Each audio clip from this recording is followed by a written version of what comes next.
কদিন আগে সুপ্রিম কোর্টের একটা রায় দেখলাম।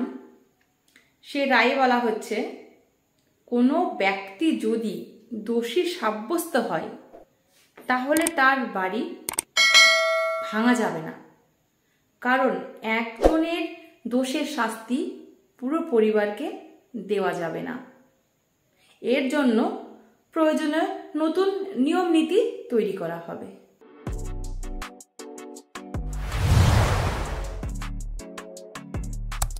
দেশের বিভিন্ন রাজ্যে, যেমন উত্তরপ্রদেশ, মধ্যপ্রদেশ, রাজস্থান, ফৌজদারি অপরাধের সঙ্গে জড়িত ব্যক্তিদের বাড়ি বুলডোজার দিয়ে গুড়িয়ে দেওয়ার একটা রীতি চালু হয়ে গেছে। বিরোধীদের অভিযোগ, রাজ্যে রাজ্যে বেছে বেছে তাদেরই ঘর বাড়ি বুলডোজার ভাঙা হচ্ছে, যারা হচ্ছে বিজেপির বিরুদ্ধে কথা বলে আর মুসলিম সম্প্রদায়ের লোক। তাই সুপ্রিম কোর্টের বিচারপতি বললেন, এমনটা হয়ে থাকলে সারা দেশের জন্য একটা নতুন নিয়ম নীতি চালু করতে হবে, কারণ না হলে এতে যাতে এটার অপব্যবহার করা না হয়। তোমরা কম বেশি সবাই শুনেছ, একজনের নামকরণ করা হয়েছে বুলডোজার বাবা। কে তিনি? কেনই বা তার নাম বুলডোজার বাবা?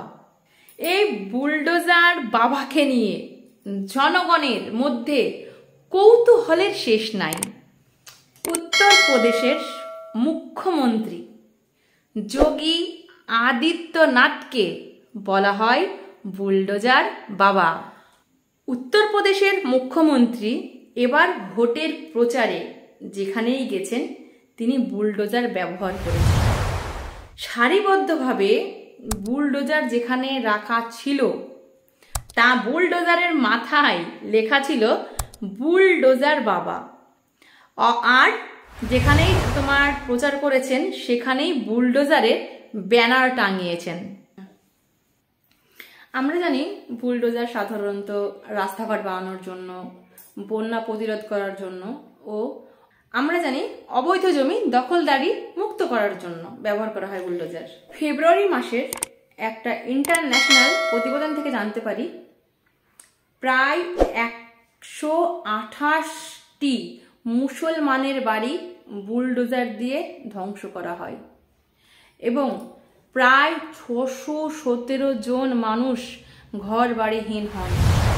দিল্লির জাহাঙ্গীরপুরের একটি খবর জানতে পারি, সেখানকার এক ব্যক্তি, আকবর নামে এক ব্যক্তির ওখানে একটা দোকান ছিল, সেই দোকানটাকে বুলডোজার দিয়ে ভেঙে ফেলা। তার পরিবার যখন তাকে জিজ্ঞাসা করে যে কেন তার দোকানটা ভাঙা হচ্ছে, কোনো সদুত্তর না দিয়ে জোরপূর্বক দোকানটি ভেঙে দেওয়া হয় বুলডোজার দিয়ে। আরেকটা ঘটনা যেটা জানতে পারি সেটা হচ্ছে মধ্যপ্রদেশে হাসিনা ফকরু নামে এক বিধবা মহিলা বাস করতেন। তিনি যে জায়গায় বাস করতেন সেটা হচ্ছে প্রধানমন্ত্রীর আবাস যোজনা থেকে পাওয়া একটি বাড়ি। তার বাড়িটিও বুলডোজার দিয়ে ভেঙে ফেলা হয়, কারণ 2022 সালে রাম নবমীতে ওখানে যে অশান্তিটা হয়, সেই অশান্তিটাকে কেন্দ্র করে সেই বিধবা মহিলা হাসিনা ফকরু যুক্ত ছিল বলেই সেই বাড়িটা তার ভেঙে গুড়িয়ে দেওয়া হয়। এছাড়া অনেক জায়গাকার অনেক ঘটনাই আছে, বলতে গেলে অনেকটা বড় হয়ে যাবে, তাই আপনাদেরকে সবটা ডিটেলস আমি বলতে পারছি না।